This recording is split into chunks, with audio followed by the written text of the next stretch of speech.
Assalamualaikum warahmatullahi wabarakatuh.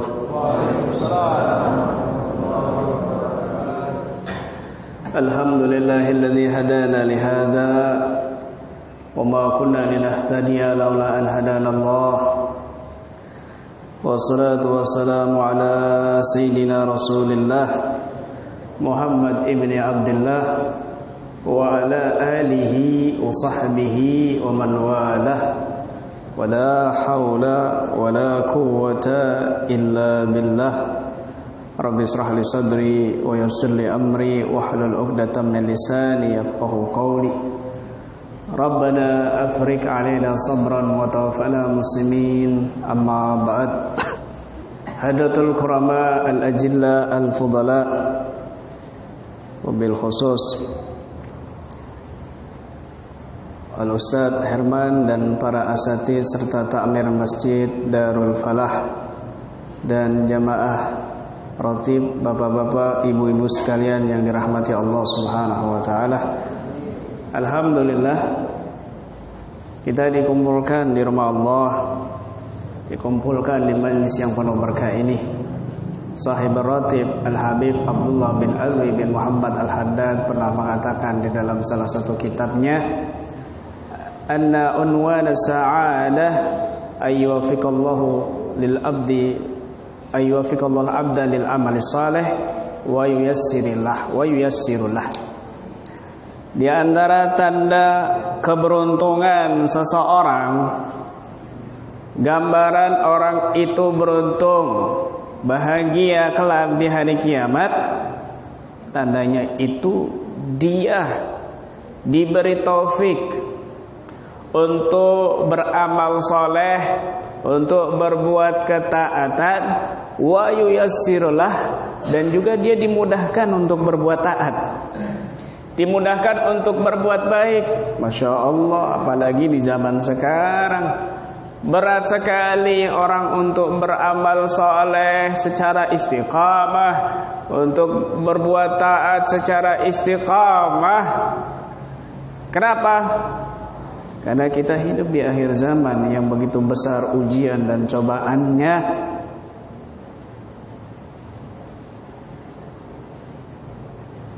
Hanya orang-orang khusus. Tidaklah Allah membentangkan rahmat dan cintanya sehingga terwujudlah majlis ini kecuali telah tercantum nama-nama khusus yang hadir di Lauhul Mahfuz, nama-nama tertentu yang Allah catat, Allah panggil, Allah takdirkan dia ada di majelis kebaikan. Sudah tercatat, sudah ada.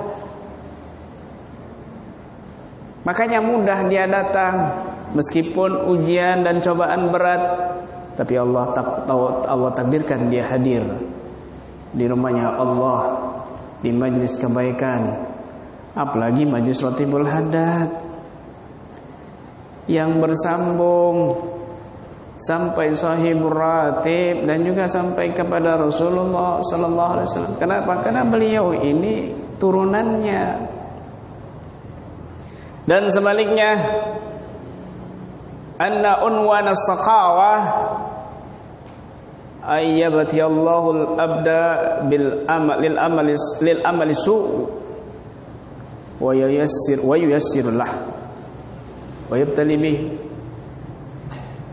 Dan tanda orang itu celaka, gambaran orang itu kelak di akhirat celaka, itu dia diuji oleh Allah berbuat keburukan, berbuat dosa, bahkan dimudahkan. Kok gampang ya saya kalau berbuat buruk? Kok gampang, kok mudah ya saya kalau berbuat maksiat? Kenapa berat saya ini berbuat taat? Hati-hati. Mungkin kamu sudah dicatat di Lauhul Mahfuz, kamu menjadi orang yang celaka kelak di akhirat. Ta'udzubillah.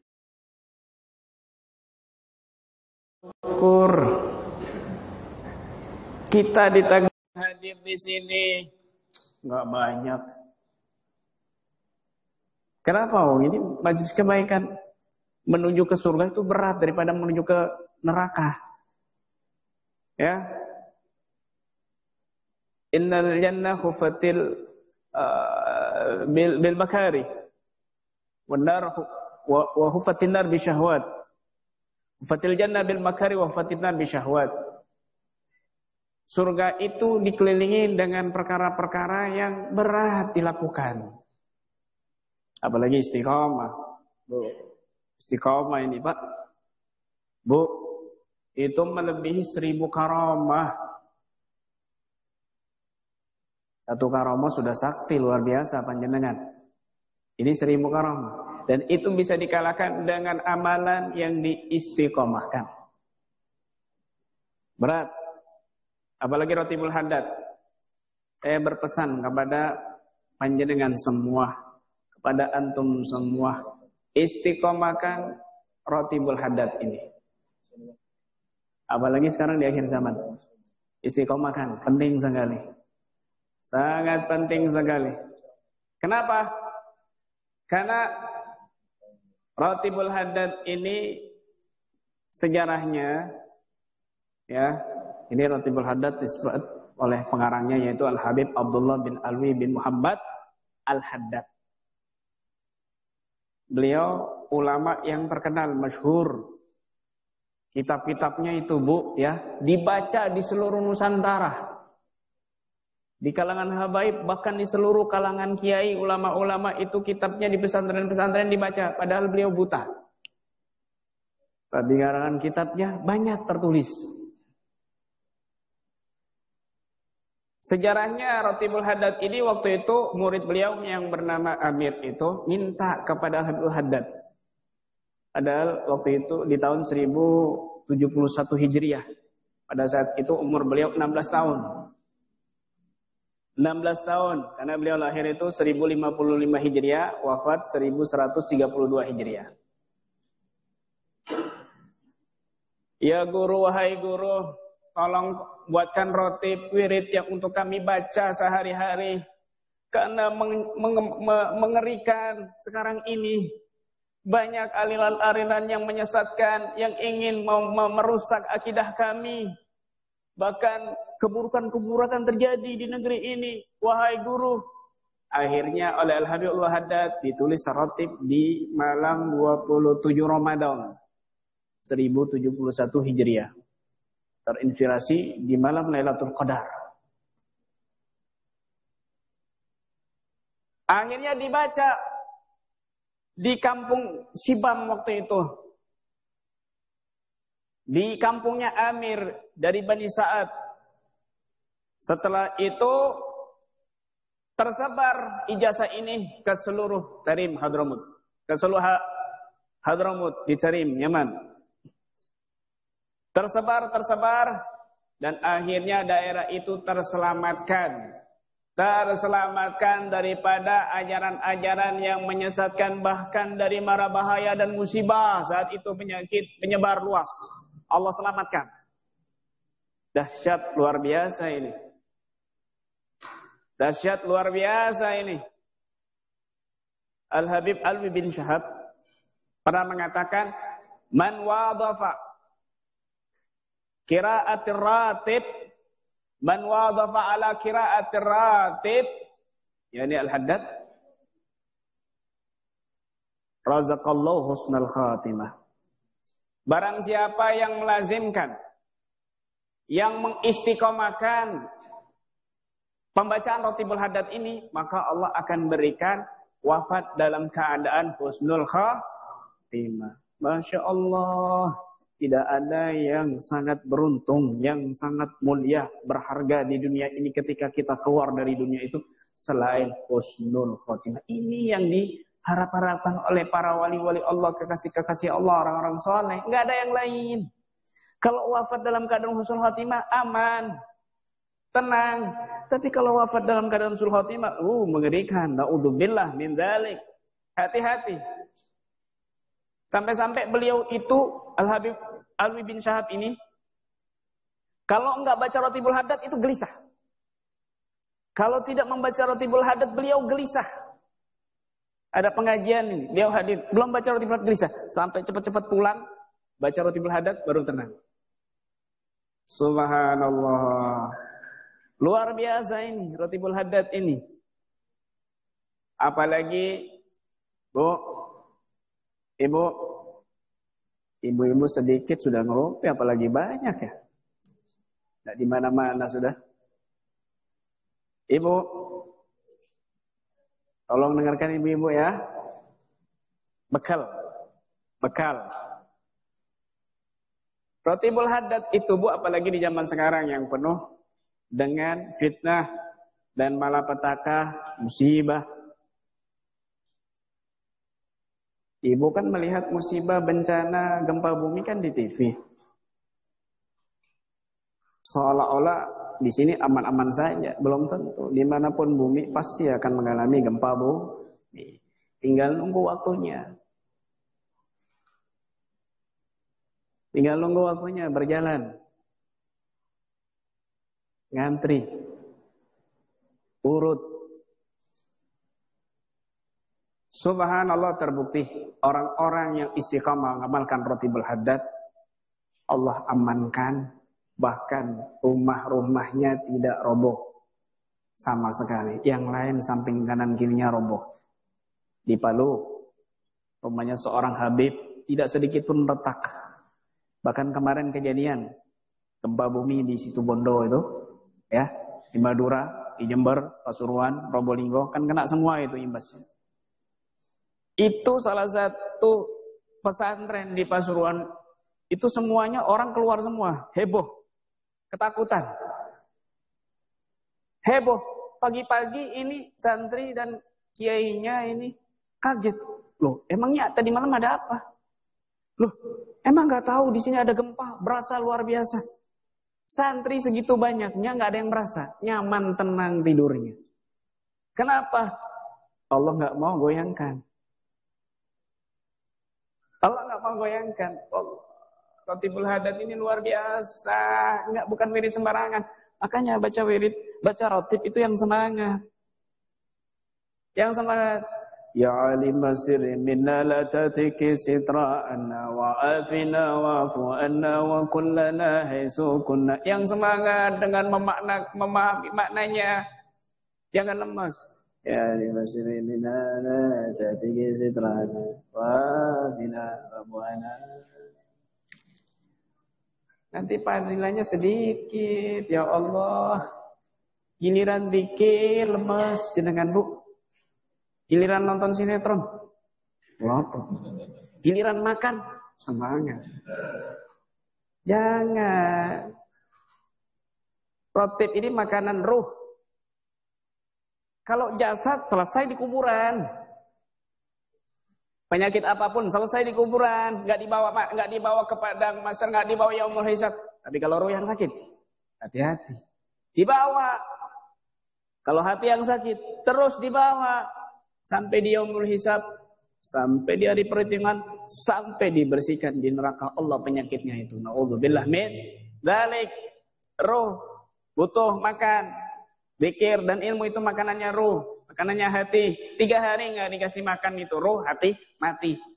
Apalagi berhari-hari tidak zikir, berhari-hari tidak mendengarkan wasiat, nasihat dan ilmu. Hati-hati. Ya. Bahkan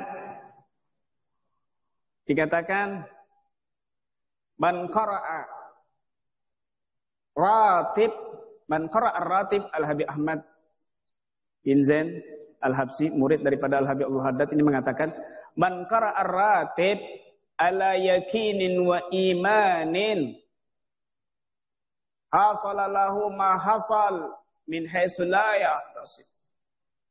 Barang siapa yang membaca rotib dengan yakin dan iman yang penuh, maka dia akan mendapatkan anugerah sesuatu yang tidak dia duga-duga.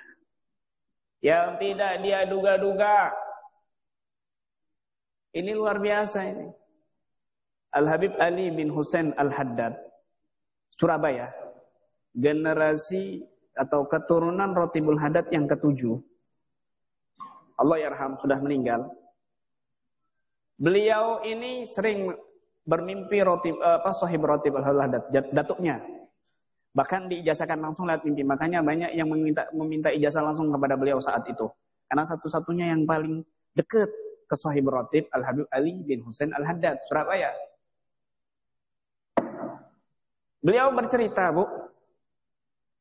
Beliau bercerita zaman Belanda itu, ya, zaman Jepang, perang Jepang itu, penjajahan Jepang, itu para ulama dan santri, para kiai dan santri itu mau diculik waktu Ramadan.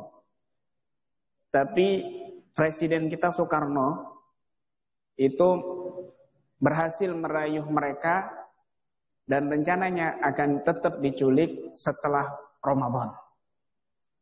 Akhirnya Kiai Hasyim Asy'ari, pendiri NU, atas izin dari para habaib memerintahkan semua musola dan masjid untuk mengistiqomahkan membaca Ratibul Haddad setelah maghrib atau setelah isya. Akhirnya mereka rutin istiqomah membaca Ratibul Haddad setelah maghrib dan atau setelah isya. Subhanallah, nggak berapa lama, Bu, Jepang dinuklir oleh Amerika, hancur lebur. Hiroshima Nagasaki. Saat itu langsung Allah balas. Hancur lebur. Jepang itu akhirnya pulang, nggak jadi menculik para kiai dan santri di Indonesia ini. Kenapa? Berkat zikir Ratibul Haddad. Masya Allah. Al-Habib Mundir bin Fuad Al-Musawah, Allah yarham, pernah kita dengar waktu beliau memberikan nasihat di pengajian itu, beliau bercerita, saya punya teman satu kelas di Hadramaut. Sekarang beliau sudah punya anak, saya belum punya anak. Beliau suatu hari membaca Ratibul Haddad di teras rumahnya. Kemudian ada tetangganya mengatakan, apa yang kamu baca? Tetangganya ini, Ratibul Haddad. Oh, bid'ah itu, tidak pernah dilakukan oleh Rasulullah. Bid'ah, amalan itu. Akhirnya beliau tersenyum. Temannya Habib Mundir hanya tersenyum.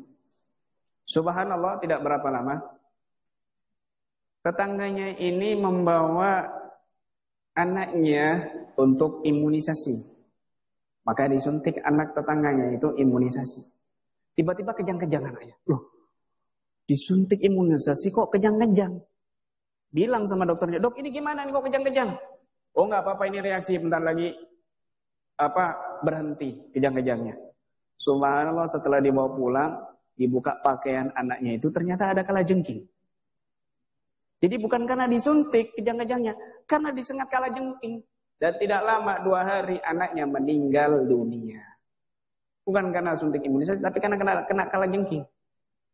Subhanallah. Kemudian dapat berapa hari, dia mampir ke rumah temannya itu. Dia melihat anak temannya ini, temannya Habib Mundir ini, sedang bermain kalajengking di tangannya. Setelah itu ditaruh di mulut. Ini orang kaget, ya Allah, anakku meninggal mati karena sengatan kalajengking. Kok ini main-main kalajengking? Kok biasa aja main kalajengking? Anakmu itu loh main kalajengking, bahaya nanti mati, nanti kena sengatan kalajengking. Oh, sudah biasa itu. Anak saya main sengatan main kalajengking, bahkan ditaruh di mulutnya. Enggak kenapa-kenapa, subhanallah. Kok bisa demikian? Iya, karena aku setiap hari melanggengkan amalan yang engkau katakan bid'ah suatu hari waktu itu. Apa? Ratib itu yang kamu bilang bid'ah. Nyesel ya. Subhanallah.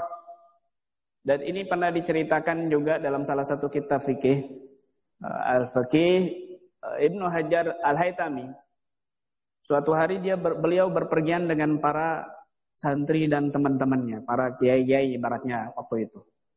Ya, Ibnu Hajar Al-Haytami ini ahli fikih Syafi'iyah, banyak kitab-kitab fikihnya yang dipakai di pesantren-pesantren. Suatu hari ini mendung, malam-malam mendung, mau sholat subuh tapi mendung. Ini gimana? Nggak ada jam tangan waktu itu. Di luar, ini sudah subuh apa belum? Gimana ini? Teman-temannya juga bingung, mau ijtihad dia bingung. Tiba-tiba beliau mengatakan, sudah waktu subuh. Sekarang sudah subuh. Loh, kamu tahu dari mana? Buktinya aku dikena sengatan kalajengking. Apa hubungannya kena sengatan kalajengking dengan waktu subuh? Dengarkan. Aku sudah biasa membaca wirid pagi dan petang hari. Kalau aku baca dari sore, maka Allah akan berikan penjagaan sampai pagi. Kalau aku baca dari pagi, maka Allah akan beri penjagaan kepadaku dari pagi sampai sore. Sekarang aku kena sengatan kalajengking, artinya sudah lewat waktu pagi. Dan aku belum membaca wirid, makanya aku kena sengatan kalajengking. Paham maksudnya? Masya Allah. Membaca zikir di waktu pagi akan memberikan penjagaan, keamanan dari segala makhluk dan kejahatan buruk, kejahatan dan keburukan di muka bumi ini, zahir dan batin. Dari pagi, kalau kita baca dari pagi, maka penjagaannya dari sampai petang. Kemudian kita sambung lagi dari petang, maka penjagaannya sampai pagi. Makanya di situ ulama-ulama salaf kita, khususnya para habaib, ada namanya wirdul latif yang dibaca pagi dan dibaca sore hari. Ada wirid-wirid pagi, wirid-wirid petang, wirid-wirid duhur, asar, maghrib, isya. Terutama Rotibul Haddad ini memang dianjurkan oleh pengarangnya dibaca malam hari. Setelah maghrib atau setelah isya. Kalau di Hadramut Yaman itu menjelang isya, menunggu waktu isya, menunggu waktu tarawih, diisi Rotibul Haddad. Makanya di Pasuruan begitu juga sama. Diisi Rotibul Haddad. Ya, ini luar biasa khasiatnya. Ya guys, wiridnya itu ajib-ajib wiridnya itu. Luar biasa itu. Di antaranya a'udzu bikalimatillahi tammat min syarri ma khalaq. Dalam versi yang lain, a'udzu bikalimatillahi tammah min syarri ma khalaq. Tahu artinya, Bu? Aku berlindung dengan kalimat Allah yang sempurna dari segala keburukan yang telah Allah ciptakan. Semua keburukan, mau itu manusia yang mau berbuat jahat kepadamu, atau itu jin, atau itu setan, atau itu dukun. Kalau kamu membaca ini 3 kali, ya, maka kamu akan dijaga oleh Allah Subhanahu wa taala. Penting. Rotibul Haddad ini penting. Mumpung belum gempa buminya nyampe sini, ya. Sudah siap panjenengan keurup tanah, keurup tembok dinding, sudah siap. Sakit aja kena duri jerit-jerit. Siapkan dari sekarang. Mau lari kemana kita? Rumahnya Allah. Mau lari kemana kita? Ya lari ke Allah.